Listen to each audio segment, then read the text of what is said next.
So, B, nice catching up with you. It's been a little while since your last update. This is the fourth in the series of updates. I'm sure number one on everyone's list of things to ask is, how's the pitch going? James, good to see you today. Lovely to see the sun shining this afternoon as well.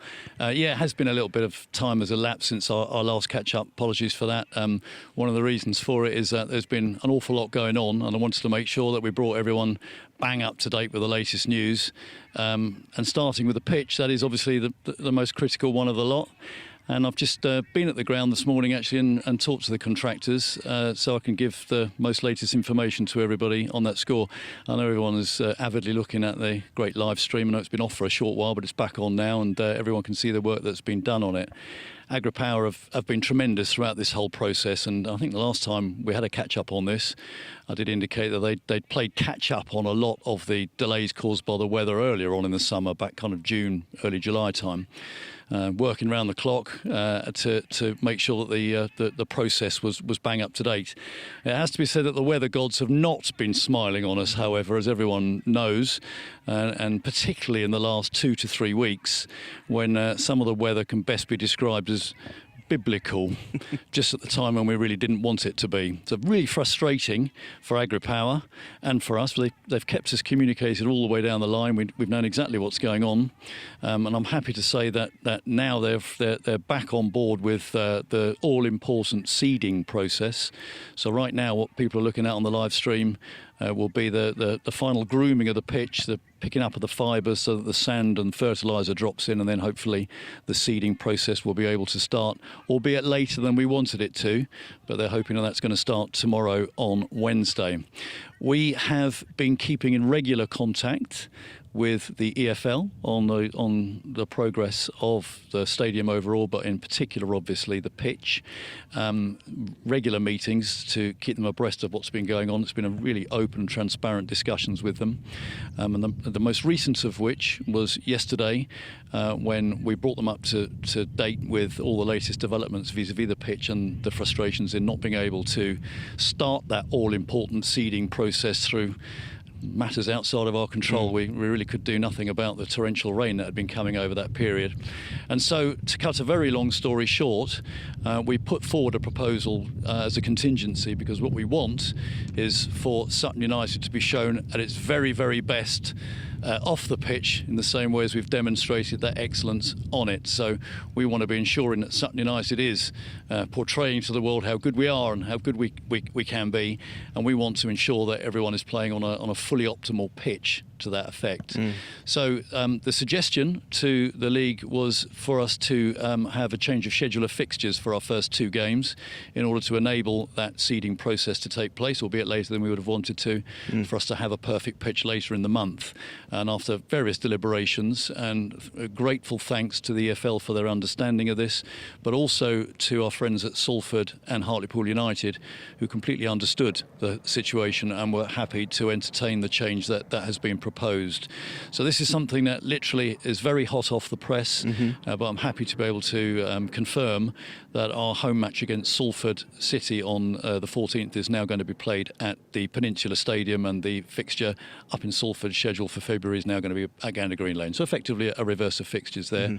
And Hartlepool United have agreed to defer the fixture on the 17th of August to Tuesday the 14th of September at Gander Green Lane instead.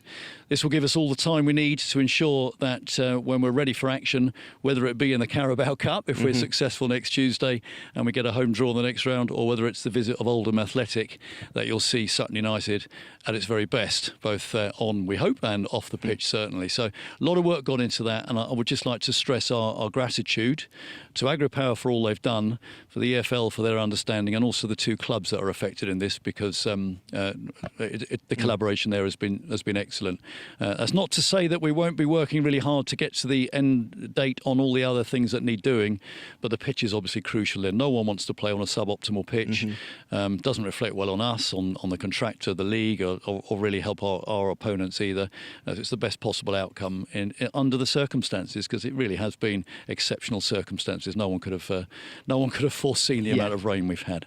So that's the pitch, James, and I'm happy that has reached a good outcome, and we look forward forward to starting the season at Forest Green this week and obviously entertaining Oldham if that's the first game at Gander Green Lane on the 28th. Yeah, well, it's great to hear that those two fixtures have been arranged around the pitch, so it's good to hear, Adrian. Now, I'm sure a few of our fans will be looking forward to the first night at Gander Green Lane under the lights with the new floodlights. Yep. I think we've seen a few pictures of them going in. Any updates on those? Yeah, so I actually watched this going on last week. The bases were put in a couple of weeks ago. They're in a slightly different position to the old one, so they're actually in line with the edge of the 18-yard box, rather than a little bit further. I think it was nearer the penalty spot with the previous iteration.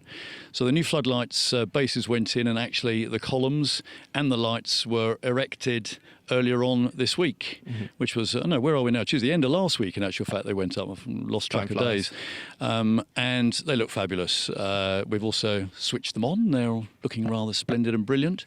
The only final test that we need to do with the lights now is to conduct the final lux test on the pitch, so the spacing actually on the pitch itself, directional testing basically. That'll happen once obviously the surface enables that to take place in the next week or two once the seeding is down. So the floodlights are up, erected, and excuse the pun, looking rather brilliant. Well, that's good to hear. And then whilst we're at Gander Green Lane admiring these brand new floodlights and a fantastic pitch, we are of course going to have somewhere to sit. Indeed. So is there any updates, grandstand or the temporary stands that are going down the Collingwood Lane end? Yeah, so first of all, the main stand is going to have completely new seat numbers attached to them, which we're working on at the moment. That's going to happen. John Parker and his great crew are doing that at the moment. I saw them down there this morning on that. We have, as you know from a previous update, we're going to be putting a grandstand in the away end, which will hold between 250 and 300 spectators between the end of the away terrace and the blue cabin. That, because of the steel shortage caused by COVID, won't be ready with us. We've known that for some time. That won't be installed until the middle of October. So the solution was to put a temporary grandstand in, not dissimilar to the one we had in place for Arsenal 4 years ago, and that will be on the corner flag as you come in at the away end. That holds 132 spectators, and the scheduled arrival date for that is the very end of this week for installation at the beginning of next week. So that will be in situ. The one other change from the point of view of accommodation will be for the wheelchair deck and covered stand, which will actually be on the site of where in front of Roses there. Okay. So. Yeah, where the old shoebox was. So that's also scheduled for next week. So we're hoping that will all be in situ in plenty of time. Well, that's fantastic. It's good to hear the update on the stand. Are there any updates on how the turnstiles are coming along? So the turnstiles there's been a bit of a delay to those, and that's had a knock-on effect on some of the other projects as well. Our supplier, we're just on the phone to them this morning, in actual fact, these are going to come in two different tranches now. So the first double cabin will be arriving for the Gander Green Lane end, which at the moment is as you've probably seen, a gaping hole. That will be scheduled to arrive at the beginning of next week.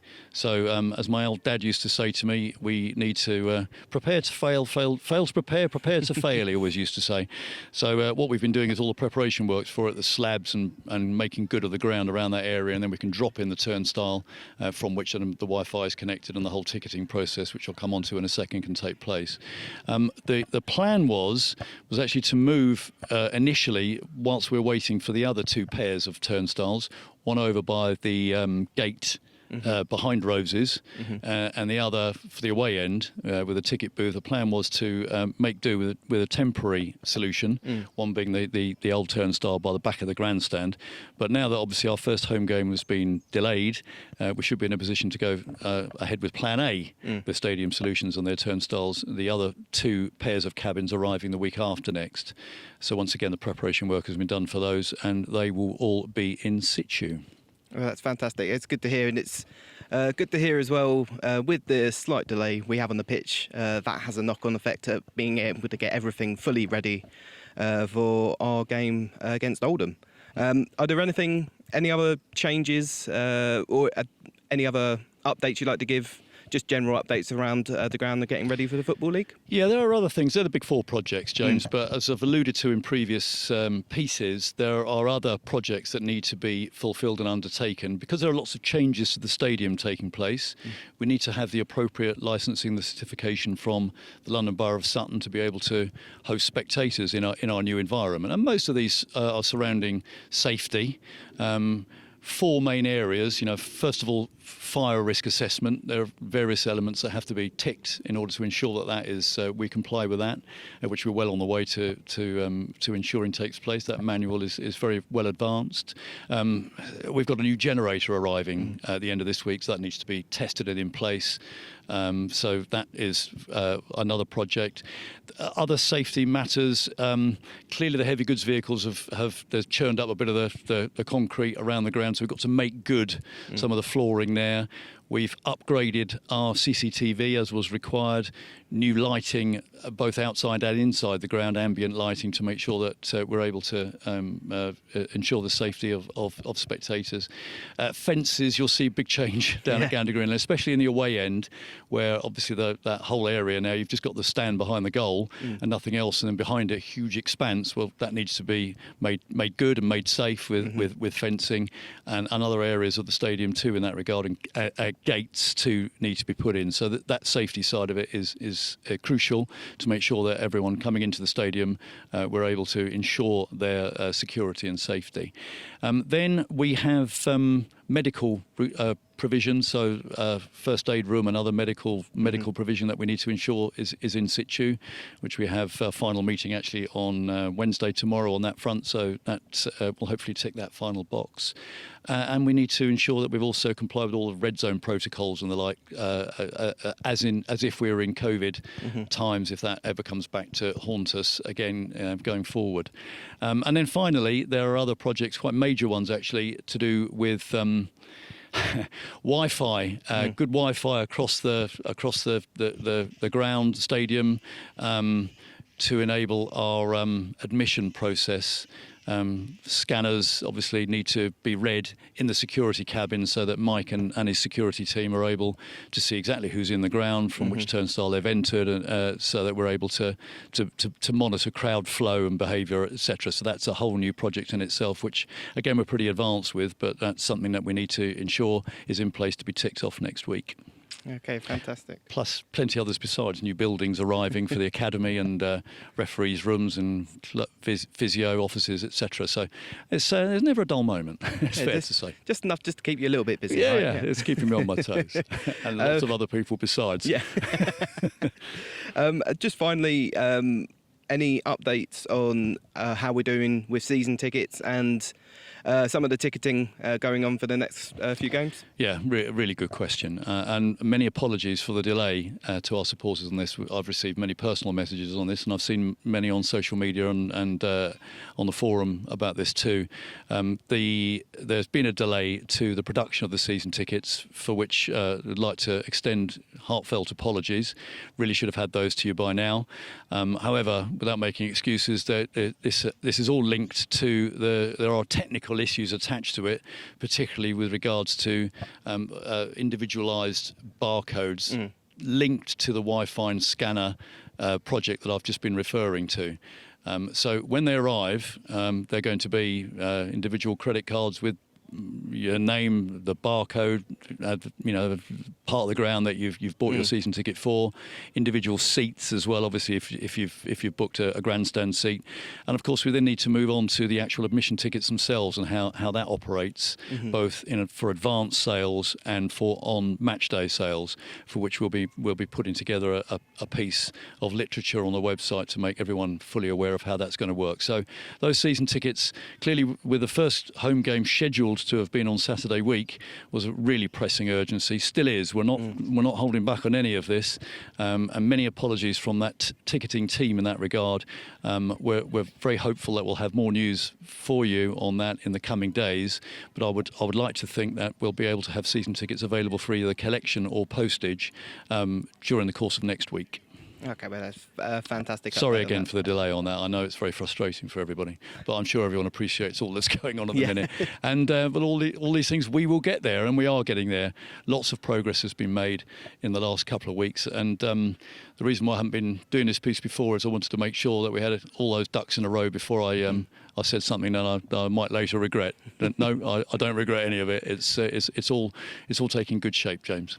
Fantastic. Well, thank you for catching up with us again, AB. I'm sure you and everybody else is greatly looking forward to this weekend away to Forest Green, kicking off League Two. So it should be fun. It's going to be more than fun. Say we've, the excellence that our superb squad have displayed on the pitch for us to get to this historic moment. That's what we're working really hard to ensure we demonstrate off it as well. This is a one team club, James, and we're forever amber. Thank you for catching up, AB. Thanks, James.